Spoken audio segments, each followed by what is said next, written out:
Hi friends, कैसे हैं आप लोग। आज के इस कॉन्सेप्ट में हम सीखेंगे यूज ऑफ आइदर। आइदर का प्रयोग। आइदर का प्रयोग वीडियो थोड़ा 10 से 15 मिनट हो जाएगा, लेकिन कॉन्सेप्ट बहुत डीप से बताएंगे आप लोगों को। वीडियो को पूरा वॉच करिएगा, कॉन्सेप्ट आपका क्लियर होगा। और कमेंट जरूर करना प्यारे भाई। आगे देखिए क्या बोला है। Either is used in the sense of. Either का प्रयोग किया जाता है इन द सेंस ऑफ मतलब के अर्थ में। वन ऑफ द टू यानी दो में से कोई एक। क्या बोला है कि दो में से कोई एक। दो में से कोई एक। बात समझ गए कि दो में से कोई एक होगा, तब आप क्या लगाएंगे, आइदर लगाएंगे। सिर्फ दो, समझ गए ना। यहां लिखा है वन ऑफ द टू, दो में से कोई एक होगा। आप चाहे कोई वस्तु हो चाहे पर्सन हो। बात समझ गए। और कंडीशन दिया है टेक्स सिंगुलर वर्ब, लेकिन इसके साथ क्या लगता है, सिंगुलर वर्ब लगता है और सिंगुलर नाउन भी। बात समझ गए। बहुत इंपॉर्टेंट हमने आपको बताया है प्यारे भाई कि देखिए यूज इसका जो होता है दो में से कोई एक की सेंस में होता है। हिंदी में आप लिख सकते हैं, चाहे व्यक्ति हो चाहे वस्तु, इसके साथ वर्ब हमेशा सिंगुलर लगती है और नाउन भी हमेशा क्या है, सिंगुलर लगेगा। समझ गए। एक और नोट लिखा गया, इसको पहले देख लेते हैं। आइदर ऑफ टेक्स, अगर आइदर ऑफ लगेगा तो टेक्स प्लूरल प्रोनाउन, तब इसके तुरंत बाद प्लूरल प्रोनाउन लगेगा, अभी जैसे ईच आपका प्रयोग प्रीवियस वीडियो में बताए थे। ठीक है। और वो भी ऑब्जेक्टिव केस का रहेगा। क्या रहेगा, ऑब्जेक्टिव केस का। और नाउन से भी क्या होगा, प्लूरल होगा। क्या होगा, अगर नाउन होगा तब भी प्लूरल होगा, प्रोनाउन होगा तब भी प्लूरल होगा, लेकिन प्रोनाउन रहेगा ऑब्जेक्टिव केस में। ये बात समझ में आ गए। जस्ट आफ्टर इट है ना, आइदर आपके तुरंत बाद अगर कोई प्रोनाउन होगा तो ऑब्जेक्टिव केस का प्लूरल प्रोनाउन, अगर कोई नाउन होगा तो भी प्लूरल नाउन होगा। क्लियर है। आइए अब आप एग्जाम्पल देखिए, एग्जाम्पल से आप सब समझ जाएंगे। लिखा है either of these two pens, इन दोनों कलमों में से कोई एक इज रेड, मतलब क्या है, लाल है। तो देख रहे हैं वर्ब क्या है, सिंगुलर है। समझ गए ना, वर्ब यहाँ सिंगुलर वर्ब है। ये बात समझ गए। और आपसे क्या बोला, दो में से कोई एक। देखिए यहाँ टू पेन से लिखा है, तो कलम की संख्या कितनी है, दो। और आइदर लगा है तो इसका मतलब दो में से कोई एक। ये दीज क्या कर रहा है, इन कलमों में से। ठीक है, इन दोनों कलम में से कोई एक क्या है, लाल है। क्लियर है। सेंटेंस आपका सही है। लेकिन नीचे देखिए सेंटेंस में क्या है, बोला आइदर आप these three pens, three pens कर दिया और इज रेड। देखिए प्यारे भाई यहाँ इज रेड है, ये तो सही है, वर्ब सिंगुलर है, लेकिन यहाँ संख्या कितनी दे दिया, तीन दे दिया, जबकि बोला कितना है, वन ऑफ द टू, दो में से कोई एक। तो तीन के लिए तो आइदर नहीं लगेगा ना, तो सेंटेंस क्या हो गया, गलत हो गया। समझ गए। और मेरी आप लोगों से अपील है कि अगर आप चैनल पे नए हैं तो प्लीज चैनल को सब्सक्राइब करें। ठीक है, और कमेंट करें, लाइक करें। आगे देखिए कॉन्सेप्ट एग्जाम्पल नंबर थ्री में बोला है either of these pens is red. अब प्यारे भाई यहाँ तो टू लिखा था, अब यहाँ देखिए टू भी नहीं लिखा है, डायरेक्ट लिखा है दीज पेन्स इज रेड। तब भी सेंटेंस क्या है, सही है। अब आप कहेंगे क्यों, इसलिए सही है कि अगर इसकी संख्या नहीं निर्धारित किया है और नाउन प्लूरल है तो आप सेंस जो निकालेंगे वो दो में से कोई एक ही निकालेंगे। असंख्या दे दिया है तब भी सही है, संख्या नहीं दिया है, प्लूरल लिख दिया है तब भी सही है। लेकिन अगर संख्या दो से अधिक लिखेगा तब भी गलत है, दो से कम लिखेगा तब भी गलत है। समझ गए। तो आइदर ऑफ है ना, either of these pen is red, ये सेंटेंस हमारा सही है। समझ गए। लेकिन ऐसे बोल दिया जाए either of those two brother. अब देखिए उन दोनों भाइयों में से कोई एक, क्योंकि इसका सेंस ये होता है दो में से कोई एक, तो उन दोनों भाइयों में से कोई एक वाज गुड मतलब अच्छा था। उन दोनों भाइयों में से कोई एक अच्छा था। तो आपने क्या देखा प्यारे भाई, यहाँ वाज लगा है, वर्ब सिंगुलर है, ये तो समझ में आ गया, सही है। अब संख्या यहाँ दो दिया है तो ब्रदर्स लिखा है, ये भी सही है। ठीक है।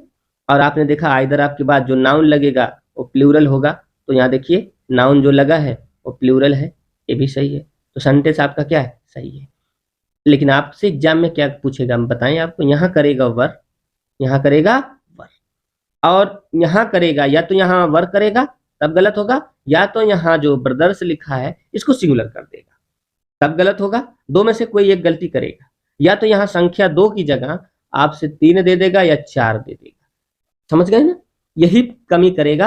और आपको समझ जाना है कॉन्सेप्ट को और तुरंत सही का ऑप्शन टिक करना है। आगे देखिए, either of girl is beautiful. अब देखिए यहाँ जो गर्ल्स प्लूरल है, नाउंस है, प्लूरल नाउंस है। अब प्लूरल नाउंस इसके बाद लगता है, वर्ब सिंगुलर रहेगी, वर्ब सिंगुलर लगा है तो सेंटेंस आपका क्या है, सही है। क्लियर। और इसी तरह आइदर ऑफ यू, लेकिन यहाँ देखिए अभी तक आपने देखा यहाँ नाउन था, यहाँ पे भी नाउन है, ठीक है, इसमें भी नाउन था, इसमें भी नाउन था, लेकिन यहाँ प्रोनाउन आ गया, यहाँ तक नाउन था, अभी प्रोनाउन आया। तो हमने बोला था ना प्रोनाउन का प्लूरल फॉर्म लगेगा लेकिन ऑब्जेक्टिव केस, तो यू का ऑब्जेक्टिव केस तो मेरे भाई यू ही होता है, ये बात सभी को पता है, ठीक है। तो इसलिए either of you can do this work, can do this work. Clear है, सेंटेंस में कोई कमी नहीं होनी चाहिए, एकदम कॉन्सेप्ट आपका क्लियर होना चाहिए। जब आप समझ गए तो हम ये समझ गए हमारे पढ़ाने का मकसद सफल रहा, ठीक है। आप नहीं समझे तो हम पढ़ा के भी फेलर रहे, समझ गए ना। तो आइए देखिए क्या बोला है, बोला है either of us could not reach there. तो भाई आइदर के बाद अस लगा है, ये तो सही है। अब यहाँ कुड नॉट रीच देयर, इसमें तो कुछ करेक्शन करना नहीं, वो भी सही है, ठीक है, क्योंकि यहाँ पे ये हमको दिया नहीं है कि वर्ब मॉडल ऑक्सिलरी के साथ वर्ब सिंगुलर है प्लूरल है, उससे कोई फर्क नहीं पड़ता है, ठीक, इसलिए सही है। लेकिन अगर जो लिंकिंग वर्ब का यूज करेगा तब तो आपको प्लूरल और सिंगुलर देखना पड़ेगा। जैसे सी टोल्ड, अभी तक आपने देखा, एक बात और आपको दिखाते हैं, थोड़ा इसको कट करें, कि आपने देखा प्यारे भाई, ये देखिए सब्जेक्ट के स्थान पर यूज हुआ, ये भी सब्जेक्ट के स्थान पर यूज हुआ, ये भी सब्जेक्ट के स्थान पर, ये भी सब्जेक्ट के स्थान पर। कैसे पता आपको, क्योंकि भाई वर्ब से पहले जो कुछ होता है वही तो सब्जेक्ट होता है, हर वीडियो में आपको पढ़ाते चले आए कि वर्ब से पहले जो कुछ होता है वही सब्जेक्ट होता है, ये सब्जेक्ट है, ये सब्जेक्ट है, ये सब्जेक्ट है, वर्ब के बाद जो कुछ होता है वो ऑब्जेक्ट है। क्लियर है।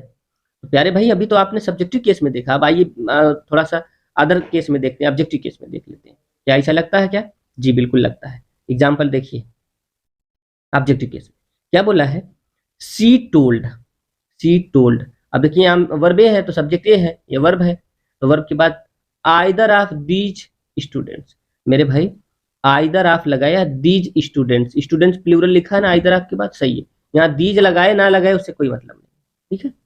तो सी टोल्ड, उसने बताया इन दोनों विद्यार्थियों में से किसी एक, बात समझ के, ये यही सेंस है इसका, ठीक है, दो में से कोई एक ही होता है। इसी तरह देखिए ये सेंटेंस इसलिए गलत है क्योंकि बोला है ही हैज हेल्प्ड, उसने मदद किया, आइदर आप, ये भी सही है, यहाँ पे हिज, ये भी सही है, फ्रेंड्स, ये भी सही है, लेकिन मेरे भाई यहाँ संख्या कितना दे दिया, 4, तो इसलिए सेंटेंस क्या हो गया, गलत हो गया। कितना रहना चाहिए, मिनिमम 2 मैक्सिमम 2, मिनिमम भी 2 मैक्सिमम भी 2, ना 2 से कम ना 2 से ज्यादा, ठीक है। और अगर संख्या नहीं देता है तो प्लूरल रहना चाहिए, तो अगर यहाँ से 4 हटा दे तब भी ये सही हो जाएगा, जी बिल्कुल सही हो जाएगा, समझ गए ना। आगे देखिए, they did not touch either of these books. अब देखिए ये आइदर ऑफ लगाया है, did not touch, sorry they did not touch, है ना। तो क्या बोला है कि आइदर ऑफ के तुरंत बाद यहाँ दीज बुक्स लगाया है। अब दीज बुक्स प्लूरल है, आपको पता है, तो सेंटेंस आपका क्या होगा, सही होगा। इसी तरह आइदर बुक इज रेड, अब आपने देखा प्यारे भाई आइदर ऑफ जो था, अभी तक आइदर ऑफ देखा, आइदर ऑफ के बाद जो नाउन आ रहे थे वो भी प्लूरल थे, जो प्रोनाउन आ रहे थे वो भी प्लूरल थे। अभी आप देख रहे हैं आइदर का प्रयोग डायरेक्ट, तो आइदर के बाद आप देख रहे हैं कि यहाँ सिंगुलर लग रहा है, सेम प्रोसेस ऊपर वाला जैसे आपने देखा था। क्या बोला है, either book is red good, either book is good, देखिए वर्ब सिंगुलर रहेगी, और आइदर के तुरंत बाद अगर कोई भी नाउन आएगा, तुरंत बाद कोई नाउन आएगा, तो इस दशा में ये जो है नाउन क्या रहेगा, सिंगुलर रहेगा, लेकिन अगर आइदर ऑफ रहेगा तो प्लूरल रहेगा। ये भी आपको ध्यान देना है, कॉन्सेप्ट बहुत डिटेल से समझना है, समझ गए। तो either book is good, sense वही रहेगा, दोनों किताबों में से कोई एक अच्छी है, बात समझ गए।